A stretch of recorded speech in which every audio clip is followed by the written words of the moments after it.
गांधी पर जब बम से हमले हुए थे ना, तो सरदार पटेल गए थे सुरक्षा देने, बोला नहीं लेंगे, नहीं लेंगे। और मनोज वाजपेयी को सुरक्षा की जरूरत नहीं है जहां विचारधारा, लेकिन जिस तरीके से मनोज झा जी को जिस तरीके से करनी सेना के नाम पर, मैं करनी सेना की बात नहीं कर रहा, लगातार उनको फोन पर धमकी, कार देंगे, मार देंगे।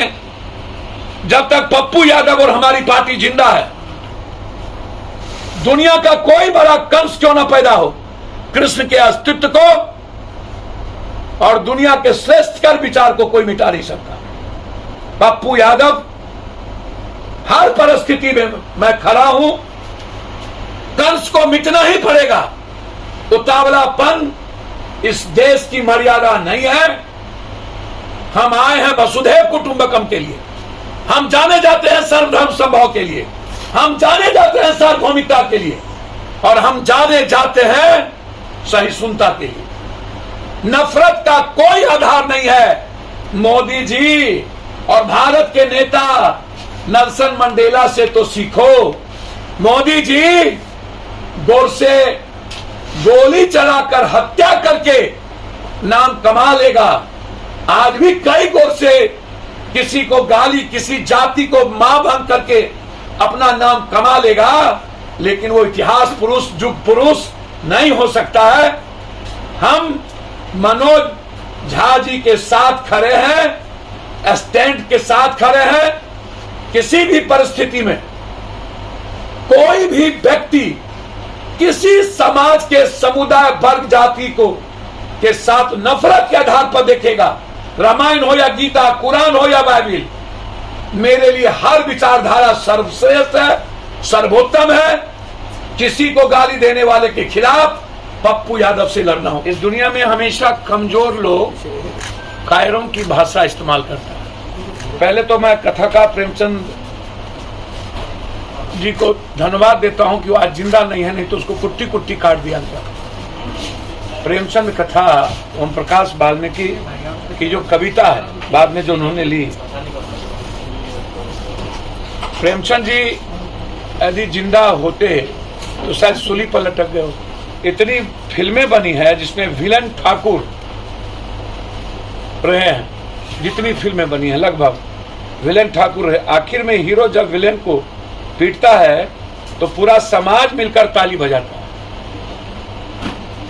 जब विलेन को हीरो पीटता है तो पूरा समाज ताली बजाता है।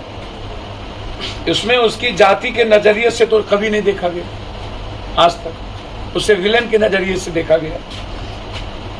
इसमें उसकी जाति, जितना ब्राह्मणों और ब्राह्मणवाद के खिलाफ लिखा गया आज तक, जितना, लेकिन जितना दलित और का शोषण हुआ, कभी दलितों ने तो जवाब नहीं दिया, कभी अत्याचार और जुर्म तो नहीं हुए।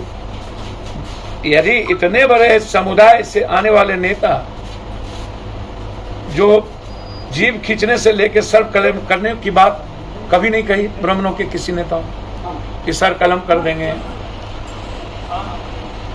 यदि वो अपने अस्मिता से जोड़ लिए होते, जितना आज तक हमला हुआ ब्राह्मण और ब्राह्मणवाद पर, तब तो खून की नदियां कभी भारत एक नहीं होता, कभी भारत सहिष्णुता से नहीं चलता।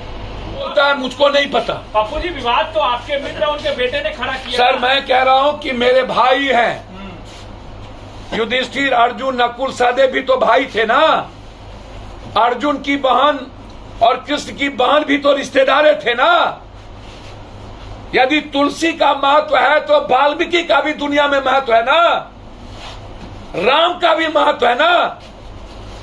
एक दूसरे के पूरक हैं। जिस किसी ने भी, मैं समझता हूं कि मैं और लोगों की तरह नहीं बोलूंगा, मैं सलाह भी देने के लायक नहीं हूं, मेरी औकात भी नहीं है, लेकिन मनोज झा जी के साथ उनके सम्मान और उनकी हिफाजत के लिए खड़ा रहने का ताकत और दम मुझ में है।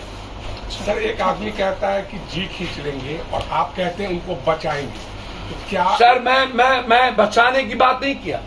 मैंने कहा कि हर तरह के जाति, धर्म, वर्ण और वर्ग और विचारों का सम्मान के लिए पप्पू यादव और हमारी पार्टी मरने को तैयार है। हम किसी जाति और किसी विचारधारा के कारण ना तो किसी का जी खींचेंगे, ना तो किसी का गर्दन काटेंगे, ना तो खून की नदियां बहाएंगे। खून की नदियां सिर्फ गरीब के लिए बहेगी। गरीबी मिटाने और गरीब जैसे सब को खत्म करने के लिए खून की नदियां बहेगी, अपनी राजनीति के दुकान के लिए और खुद की महत्वाकांक्षा के लिए नहीं।